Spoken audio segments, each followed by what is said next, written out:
స్థిరమైనటువంటి అభిప్రాయాలు, స్థిరమైనటువంటి మానసికమైనటువంటి లక్షణాలు, ఇవన్నీ కూడా మనం వ్యక్తిత్వం మనం చెప్తూ ఉంటాం. చంచల స్వభావం మంచి వ్యక్తిత్వానికి విరుద్ధం. క్షణానికి ఒక రకంగా ఆలోచించటం,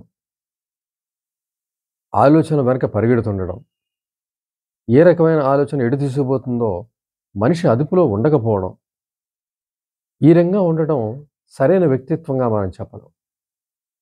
వ్యక్తిత్వ లక్షణం సుస్థిరంగా ఉండాలి, స్థిరంగా ఉండాలి, మానకుండా ఉండాలి. అలా ఉంటేనే మనం దాన్ని సరైన వ్యక్తిత్వంగా మనం చెప్పగలుగుతాం. వాటి వల్లనే మనశ్శాంతి లభిస్తుంది. లేదంటే సంతోషం, ఆనందం లభిస్తాయి. ఒక స్థలానికి ఎలాగైతే హద్దులుంటాయో, స్థిరమైనటువంటి హద్దులుంటాయో, ఒక ఇంటికి ఏ విధంగా ఉంటాయో కొలతలు, ఆ రకంగానే మనసుకు కూడా స్థిరమైనటువంటి లక్షణాలు ఉండి తీరాలి. అభిప్రాయాలు స్థిరంగా ఉండాలి, లక్షణాలు స్థిరంగా ఉండాలి, భావోద్వేగాలు స్థిరంగా ఉండాలి. ఈ రకమైనటువంటి ఈ స్థిరత్వం ఏదైతే ఉందో, అదే వ్యక్తిత్వంగా మనం తప్పనిసరిగా చెప్పాలి. స్థిరమైన అభిప్రాయాలు మన దగ్గర ఉన్నప్పుడే, స్థిరమైన ఆలోచనలు లక్షణాలు ఉన్నప్పుడే మనం ఆనందంగా జీవితంగా ఉండగలుగుతాం. మనం ఒకవేళ దుఃఖితులం అని మనకి అనిపిస్తే, నిరంతరం బాధపడుతున్నాం అనిపిస్తే, చింతిస్తున్నాం అనిపిస్తే, తెలుసుకోవాల్సిన మూల లక్షణాలు ఏంటంటే, స్థిరమైనటువంటి అభిప్రాయాలు మనకి లేవు. స్థిరమైనటువంటి వ్యక్తిత్వ లక్షణాలు మనకి లేవు అనేది ముందుగా తెలుసుకోవాల్సినటువంటి విషయం. అంచేత స్థిరమైనటువంటి అభిప్రాయాల కోసం కృషి చేయటం అనేది మొదలుపెట్టి తీరాలి. అంటే ఇది కూడా ఒక మానసిక సమస్య అని మనం తీసుకొని తీరాలి.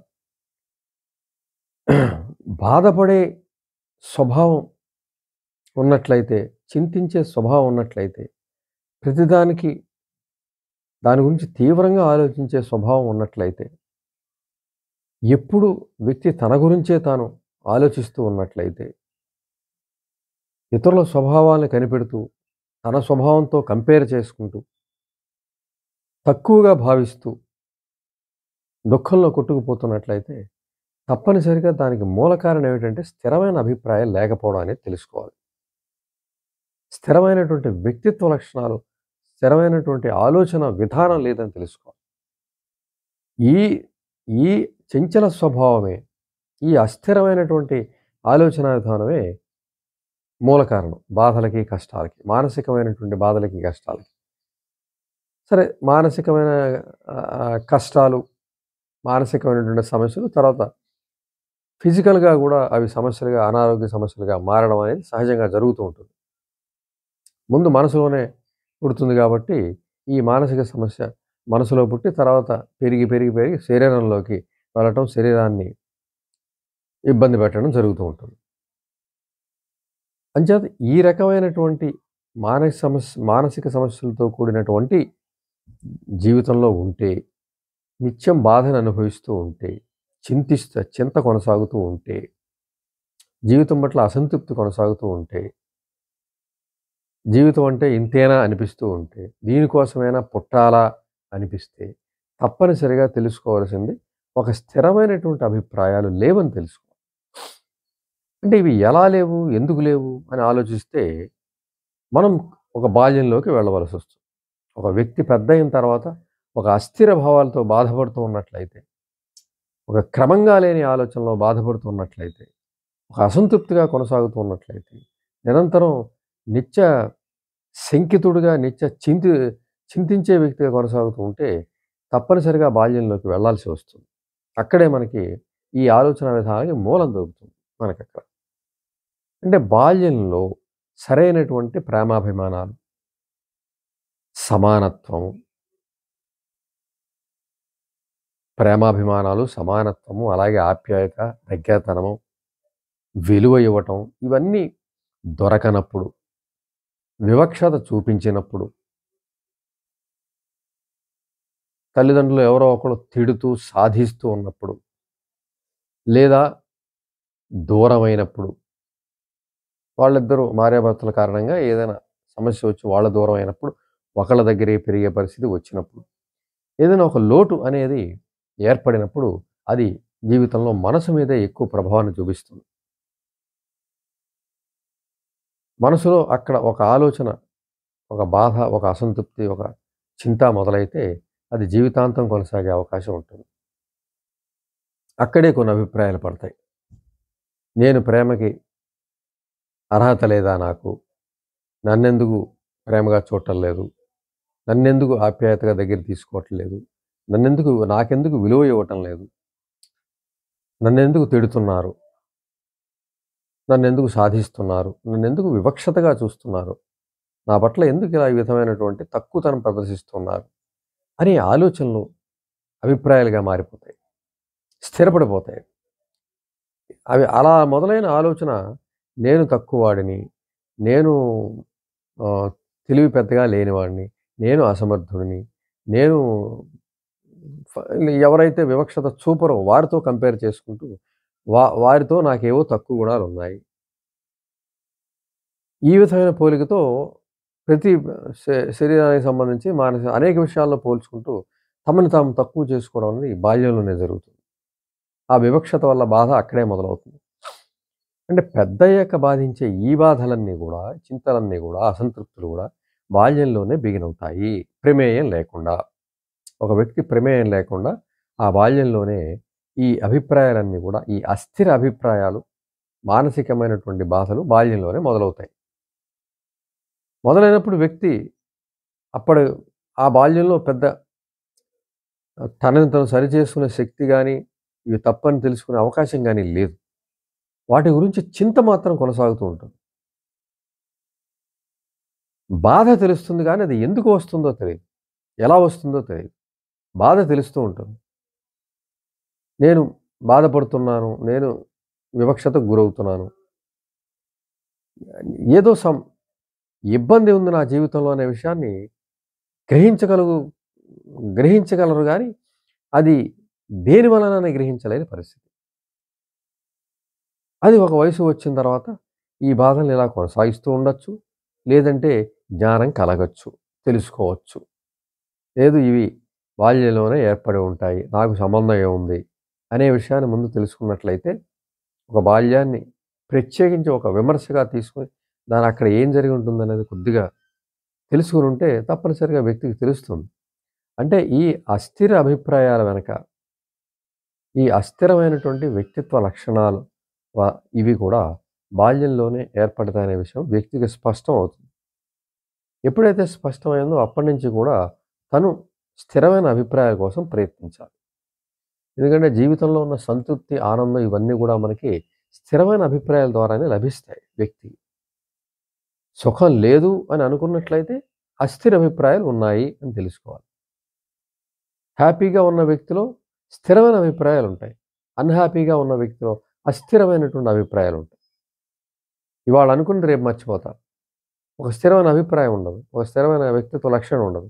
ఎప్పుడెలా ప్రవర్తిస్తారో వారికే తెలియని పరిస్థితి. ఈ రకమైనటువంటి స్థితి కొనసాగుతూ ఉంటుంది. వీటికి మూలమైనటువంటి వాటి గురించి మనం తెలుసుకున్నాం. వాటిని ఇప్పుడు తొలగించుకోవాల్సిన అవసరం ఉంటుంది. వ్యక్తి తన వల్లే ఇదంతా జరిగిందనే భావనలో కొనసాగే అవకాశం ఎక్కువగా ఉంటుంది.